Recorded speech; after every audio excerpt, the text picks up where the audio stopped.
Alright, this video is for the op to give a better understanding of the basics and some of the advance of moth hunting. So to get to your room from Astera, you want to go past the trade area and come here.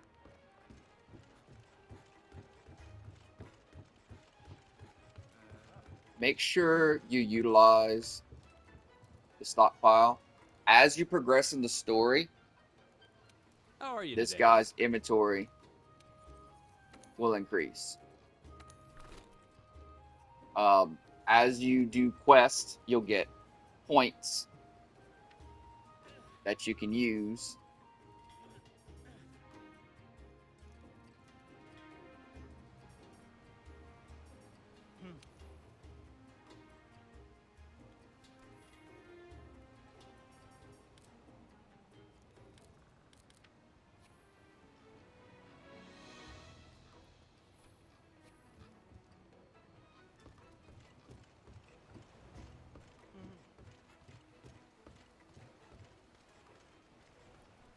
Alright, this video is for the op to better understand the basics of monster hunting and a little bit of the advanced techniques as well.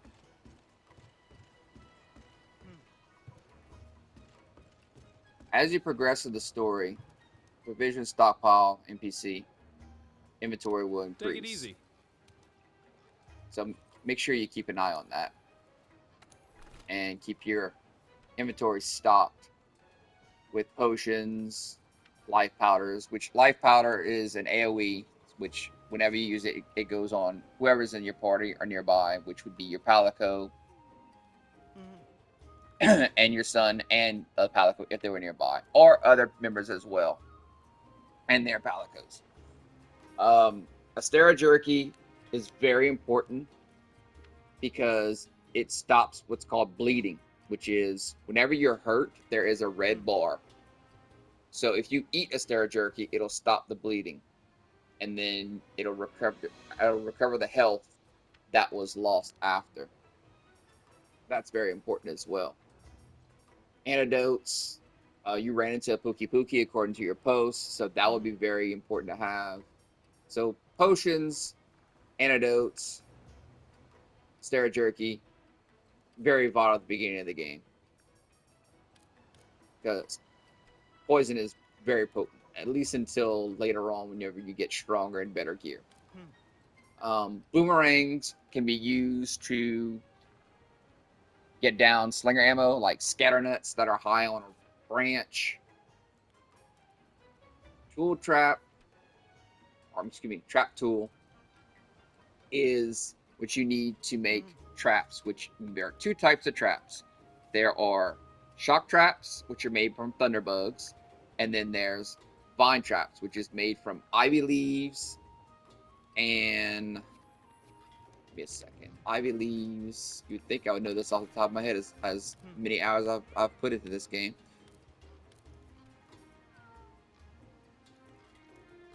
Ivy leaves and spider webs. So that'll make a net. So shock, excuse me, not shock. Thunderbug and a trap tool makes a shock trap. Pitfall trap, you need a net which is made from spiderweb and ivy. Another thing that you also want to do is pick up dung pods. You shoot them with your slinger at an animal or a monster, and you shoot them enough times, usually twice, they'll leave you alone. They'll run away. So if you're say you're fighting Pookie Pookie and Great Jaggers comes and you don't want to fight both of them, you don't want to get overwhelmed. You shoot the monster that you don't want. So in that case, it would be the Great Jaggers. You'd shoot him twice. He would run away. He would go to another area. Very helpful to have.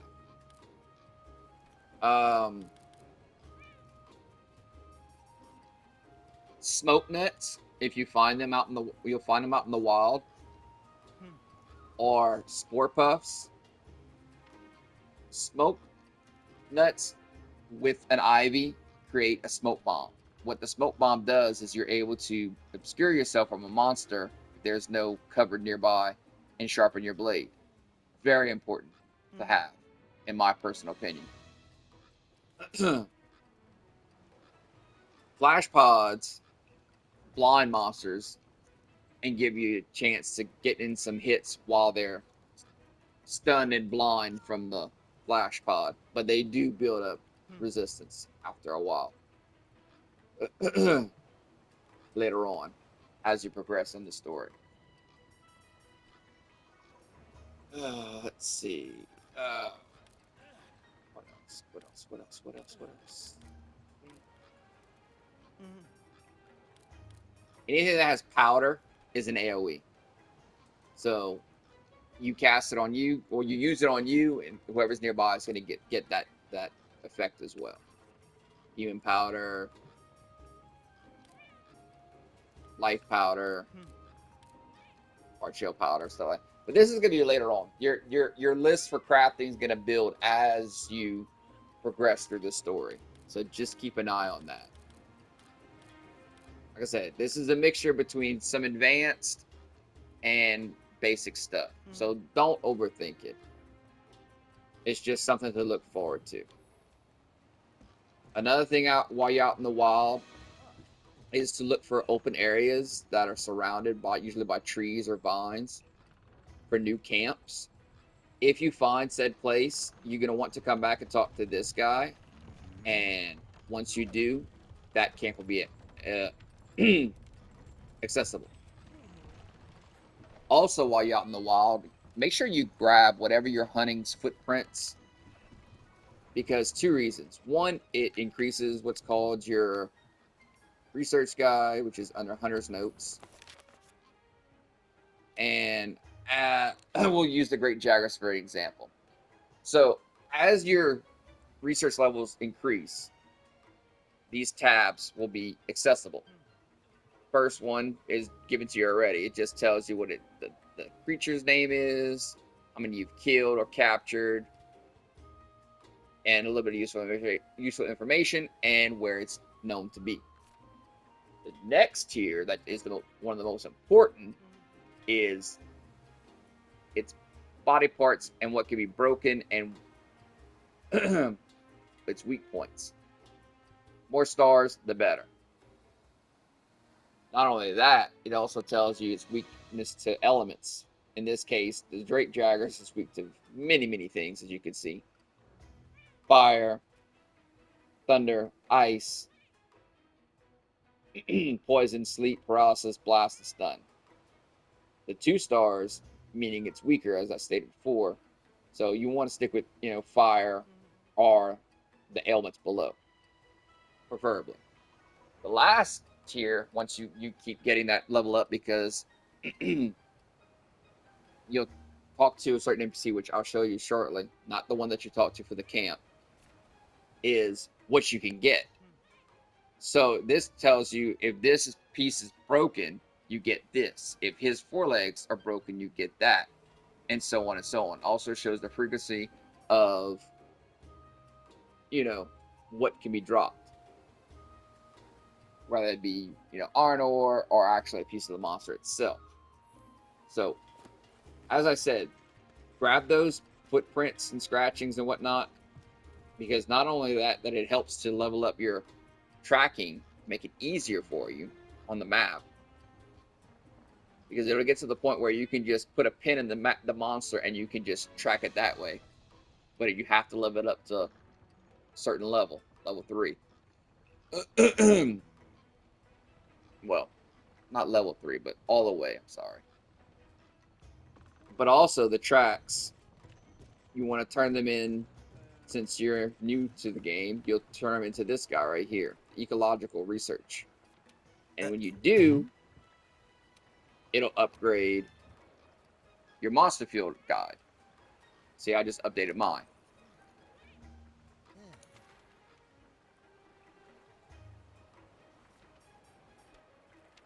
You see how it looks? You have level 2, 1. You want it to be level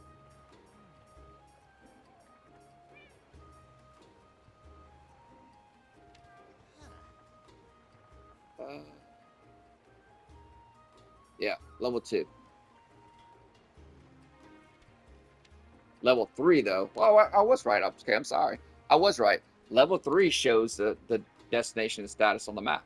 Okay, it is level 3. I second guessed myself. But yeah, definitely turn in those monster findings, be it, whatever, especially if it's something you're hunting.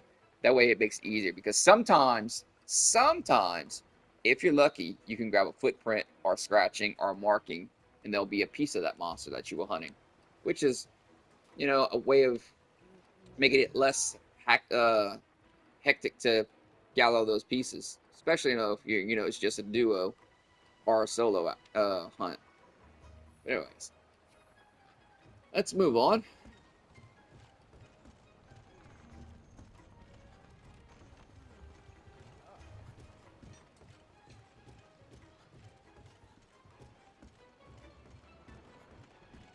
Pretty sure you found this already, but just in case, this is the lift. You can go to the canteen, which is where you eat, waterfall bridge, workshop, and then the gathering hub is basically where you multiplayer. But since you play with your son, I'm pretty sure y'all figured it out. But just in case, a reminder. You can access your room here or over here, which is the next part of the tutorial. Now, my room looks completely different than yours, but it's still the same principle. In your room, you'll have your item box, and then to the left, to your left, you'll see your housekeeper. You want to access your housekeeper.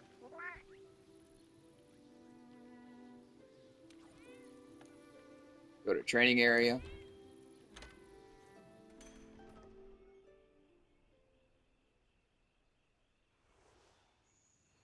All right, now we can get to the meat of this tutorial. So, you want to access your items and equipment menu, however that may be. I don't know if you're on PC. I'm not sure if you're on Switch. I'm not sure if you're on Xbox. But for me, for PlayStation, it's the option buttons, which is the right button over the buttons on the side of the touchpad. So from there, very important thing to check out. Go into Hunter's Notes, and from there you can go to Basic Controls, and from here you can look at all the things that you can do using items, how to mount monsters, how to use the slinger. Very important, especially in later on in a higher level hunts and low level hunts. The clutch claw, how to clean the walls, status boosts, and what they mean by their symbols,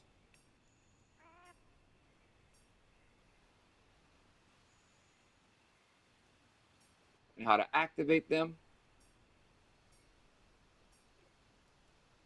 Very important. Ailments, poison, paralysis, stunned, sleep, bleeding, defense down, blast blight, effluvial, build up, fire blight, ice blight, water blight, dragon blight, thunder blight. Keep that name in mind, blight, because you'll see that a lot if you stick with the game, which I hope you do. Resistance down, and blast scourge, and it tells you also how to remove them as well, and how to counteract them. So this is a very important thing to look at. Next is sharpness and how to sharpen your weapon, which is very important. Basically, you want to keep your weapon sharp because if it's dull, your attacks will basically bounce, and I do mean literally bounce off the monster. So if you haven't found that out already, take to heart that you want to keep your blade of your weapon sharp. There's also weapon controls of all the weapons: great sword, long sword, sword and shield, which is sharp for S and S. Well, S and S is sharp for sword and shield. Excuse me. Dual blades, hammer, hunting horn, lance, gun lance, switch axe, charge blade, insect blade, light bow, heavy bow gun, and bow. reference to a more detailed explanation of what that weapon uses and how it works via the drop menu from 1, 2, 3 under Hunter's Notes, and you'll find it there. All right, on to the next subject at hand. So, I mentioned wall bopping in my post. Wall bopping is basically attaching yourself to a monster and making them spin by hitting them in the face and then firing said slinger ammo into their face while they're facing a wall, a tree, uh, or something, an object that basically they'll run into.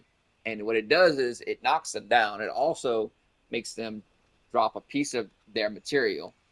And sometimes it drops specific slinger ammo, like bomb pods or piercing pods, which isn't all that different from just a regular um, scatter nut or whatnot, other than it does more damage because it's has more power, but I mean it's still slinger ammo. So I mean it's just stronger slinger ammo, basically. That's the only difference. But as you can see to my left, you see the basic combos for weapons. Now you can use this post right here as your target, but what I'm trying to teach you, the wall bopping, would not apply because I can't do what I need to do to apply what's called a wall bop. Also, keep in mind that you can change your weapons, and when you change your weapons, it automatically changes how you use said weapon on the left hand side. So, for example, I put my dual blades on, and then I come out of that screen. Now you see the combos, and you see aim with slinger with weapon drawn, stuff like that. Also, you'll see at the bottom it says combos with evade shot require slinger ammo. So certain weapons after the Iceborne DLC was released, they added a patch which certain weapons can use slinger ammo. Now, one's for certain I know is the dual blades uses has an ability that can use slinger ammo. The SNS can use slinger ammo. The longsword didn't get one. Let me see. The hunting horn did. Um, let's see. The insect glaive did. I think the great sword did. I'm not sure. Um, you know what? Let's look and see. Okay. So the hammer did. All right, cool.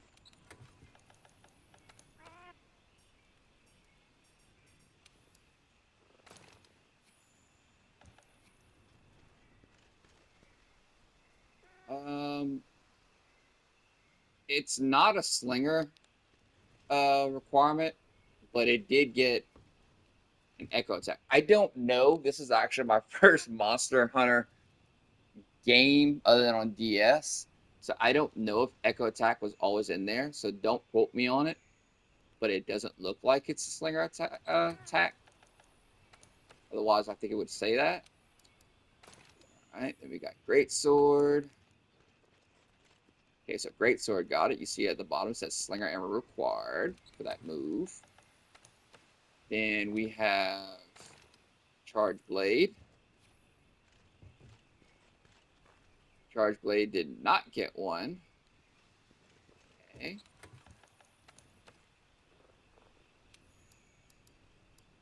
I know insect glaive got one. No. Okay.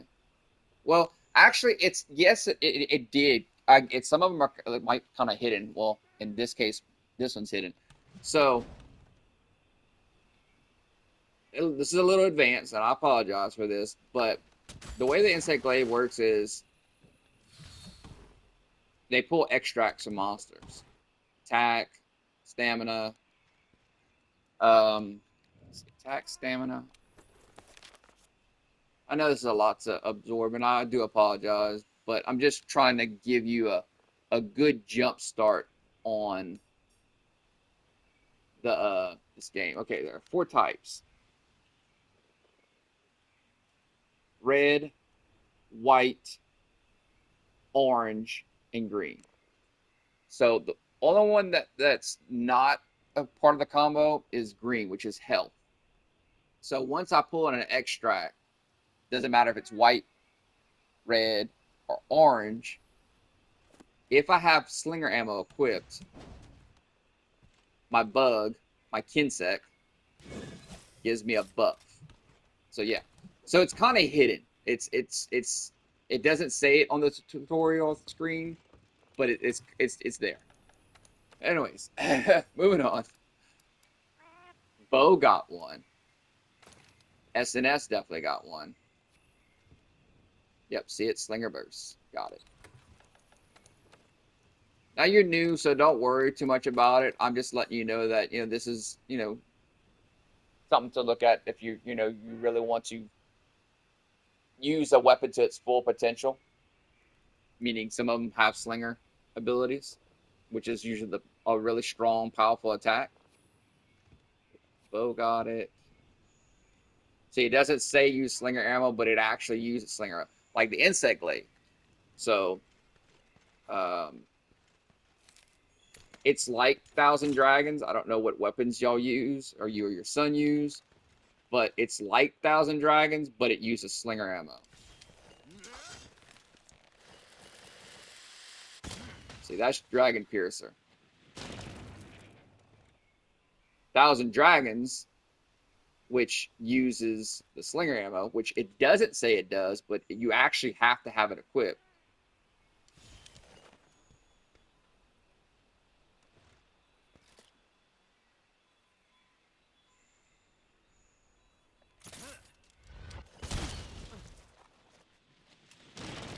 So if you looked at my right lower corner, that's where my slinger ammo was. You saw it. It's gone now.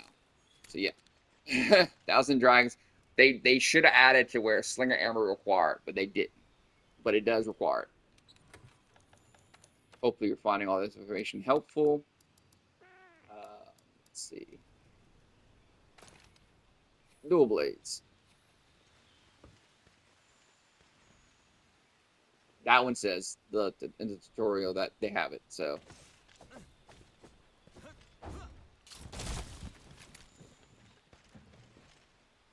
some of them require the whole amount. Some of them just require just a little bit, just one.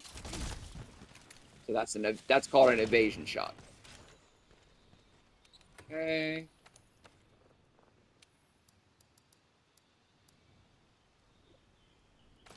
I'm almost positive longsword did not get one.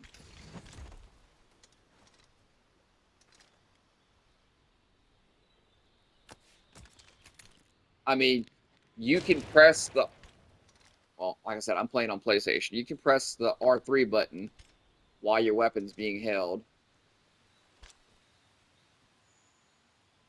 With certain weapons. Or you can just hit the L2 button to aim. But no, longsword didn't get one. It doesn't look like. Let me see. Let me try and see something. Let's see if.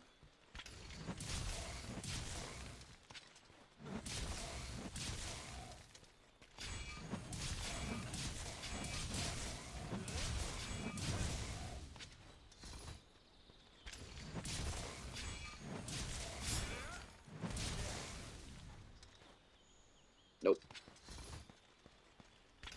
It did not.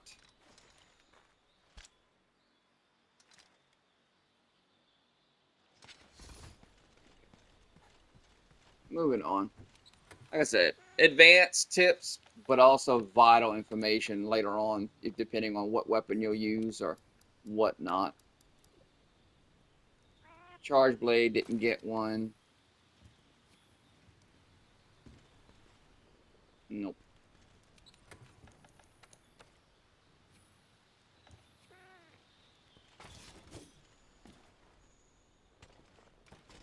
Charge blade is very useful for blocking and attacking. You can also do that with the great sword. Use that as a shield. And if you later on, but this is more advanced, you can, but you have to have certain thing equipped. But you won't get that until way, way, way later in the game. So don't worry about that for now.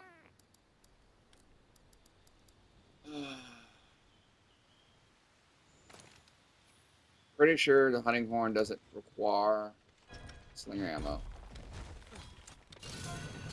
No, it does not. Okay, so hunting horn does not require slinger ammo.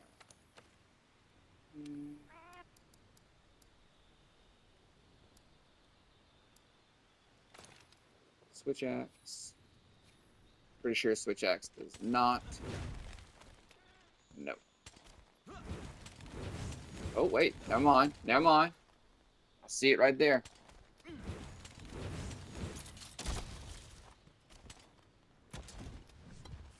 So which one I said didn't have it? Hang on, let me go back and see something. So I need to look to the left and to the right. If I wouldn't have looked, I would have said no. Said charge blade.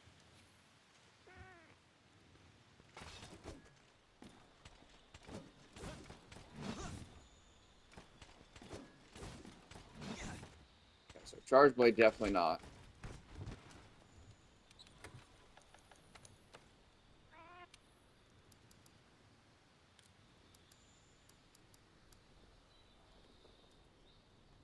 We already confirmed dual blades.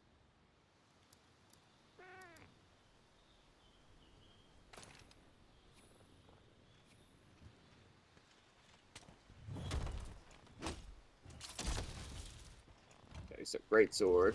Yes.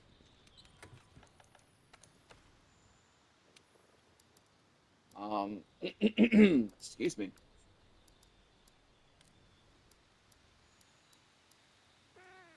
And then I saw hammer as yes as well.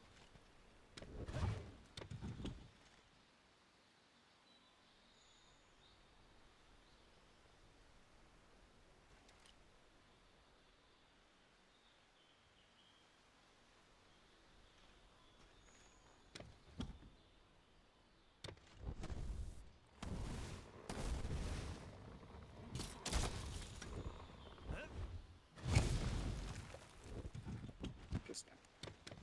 All right. Appreciate you bearing with me. I know it's a lot to take in, but stuff that'll possibly come up later on, something that you can, reference to or whatnot.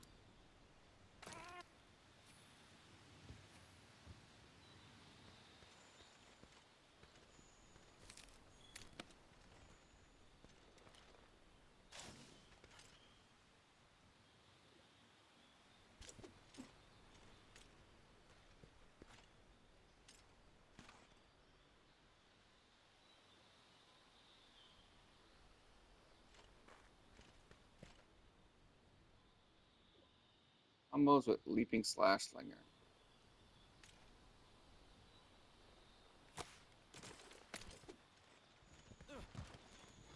Oh yeah.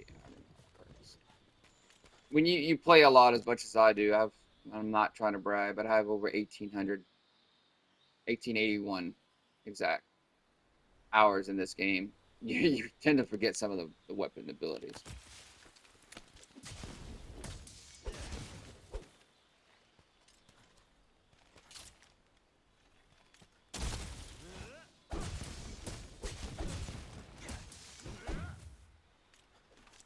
Wait, sword and shield are short for SNS.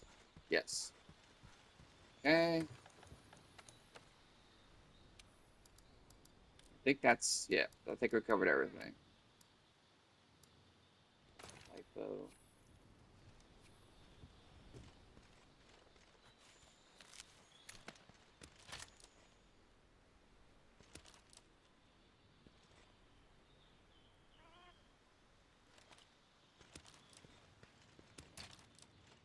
Now, certain weapons you can, as you just saw, just now, certain weapons, because the clutch claw is going to become your best friend. Learn the clutch claw in this area from the manual and practice with it, practice with it, practice with it. I cannot stress this enough. It's going to save you a headache, especially if you're solo or duoing. See how this weapon is just holding it like this and I can't fire my clutch claw? If you press, at least on PlayStation, R3, you can activate your clutch claw. So that means I could attach, to the monster. Now I can't attach right here because that's not a monster. But now we're gonna move on to the last part of this tutorial. Talk to your housekeeper. Go to change objects in area, and then that'll fabricate our fake monster for the final part of the tutorial. So, as I stated just a second ago, so certain weapons you're two-handing it, right? But you want to access your slinger. Like I said, I'm on PlayStation 5. You'll hit R3, which is the right analog stick, and you'll activate it. What that means is it frees one hand to grab onto said monster. From there, if you press triangle, depending on where you hit, this does what's called tenderizing. Tenderizing basically softens the monster's body part, be it head, tail, feet, whatever, for you to do more damage to it. And the reason why that's important is because certain monsters, as you can see in this guide,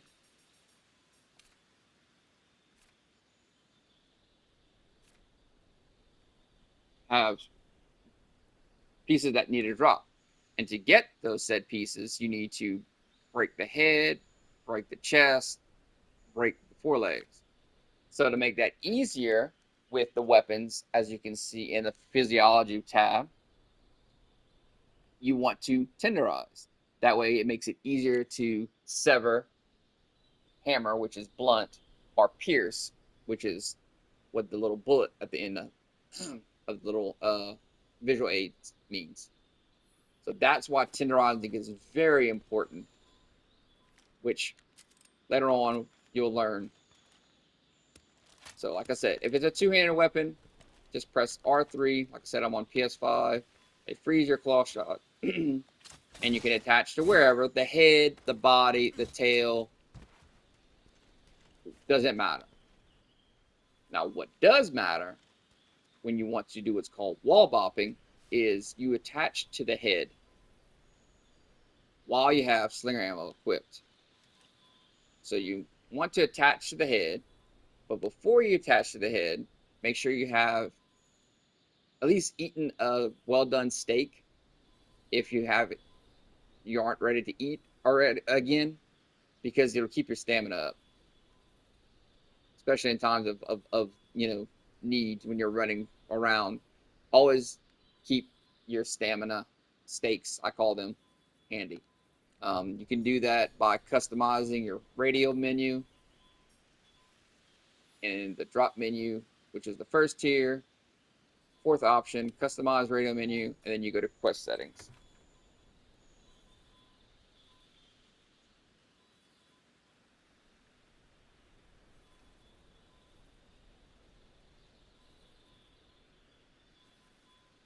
So you go to whatever shortcut you want, and just, for instance, you can put it there. You just click on it, go to ration or steak. That way it's quick access.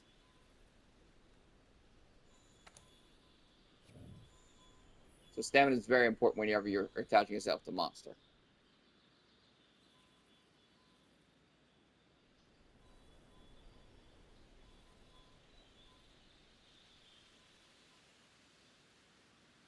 So to wall bop, first attach yourself to the monster's head. Keep an eye on your stamina. You want to hit circle for claw attack. Like I said, I'm on PlayStation. It'll spin. Now, usually when you eat, you'll have more stamina. As you see, that pretty much winded me. The reason why you want to spin them, now you can only spin them whenever they are not raged. By raged, I mean the icon is red in the mini map to your left. So make sure they're not, icon not red and it's yellow. So when you attach to the monster's head, you press R2 to fire your slinger ammo, and it does what's called wall bopping. Now it does two things. One for sure. One, they run to the wall and it knocks them down. Two, it usually drops a piece of that monster part that you're hunting, and you just hit into the wall or cave or tree or whatever interactive object that you can run them into. Or both, where it knocks them down, drops the piece of material, and drops slinger ammo. Not always, but wall bopping is very, very handy to have, especially whenever you are doing solo or duos. So definitely practice with that. Another thing that is very important, at least to me, is mounting monsters. To mount a monster, you need to hit the monster while in the air. I don't know the exact formula or the percentage, but there is a chance that you might jump on top of the monster. If you do jump on top of said monster, that's where your stamina gauge becomes vital to keep an eye on, which is your yellow bar. When the monster is raging, so you're going to look to your left and you're going to see your minimap. And around that minimap, it flashes red when they're raging. When they're raging, you want to hold down R2 to clutch them, to hold on. Once it stops flashing red, then you want to press triangle to repeatedly and to stab the monster, because once it gets to a certain threshold, a certain damage limit, it'll do its a finisher. Now, depending on what you're trying to break or what you're trying to destroy, is where you want to place your hunter, be it the back, where the wings are, if there are wings, the head, or the tail, while you're on the monster. Then after that, if you need to break the legs, you can break the legs. But it's basically a way to topple the monster if you can't wall bop said monster. So like I said, I think it's very important for a hunter, especially in duos and singles.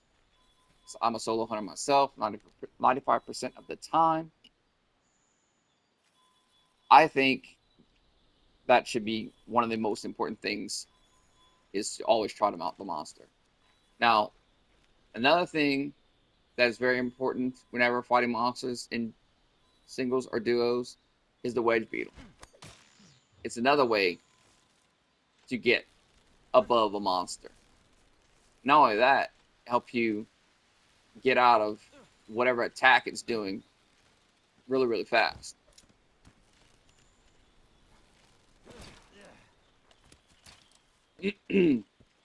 So definitely make sure you listen for that noise. It's a specific noise. It sounds like glass, basically. Like, you know how you drag your finger across the glass? That's what it sounds like to me. It sounds like those guys that play those water glasses. Makes a specific noise. So if you have a good headset, and you probably do playing with your, the game with your son, you can always hear those. They make a very specific noise. The wedge beetles.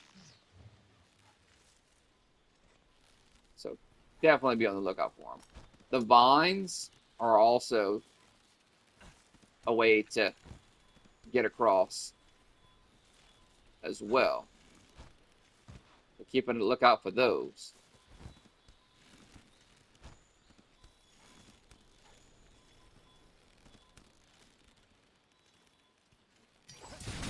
But yeah, Jumping attack on a monster gives you a chance to mount said monster. Now, a more advanced technique,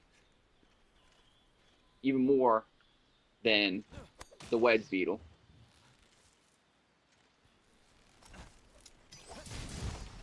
would be the wall eject. Basically, monsters nearby, you press circle and you'll backwards eject. Now, these vines were in here, it would launch me. Let me see if I can scoot over a little bit. Now, those vines, okay, let's see. And boom. So the monster would be like right there, and then you would swing your blade, and there would be a chance, being you were doing a jumping attack from above, that you might mount that monster. All right, I think that about covers everything. A little bit of the basics and a little bit more advanced stuff. If you have any questions, my name on Reddit is Revolutionary Male 1. You can also message me on YouTube or Twitch. Doesn't matter. I hope this points you in the right direction, gets you going. Keep at it. Happy hunting. Till next time, I'm out. Peace.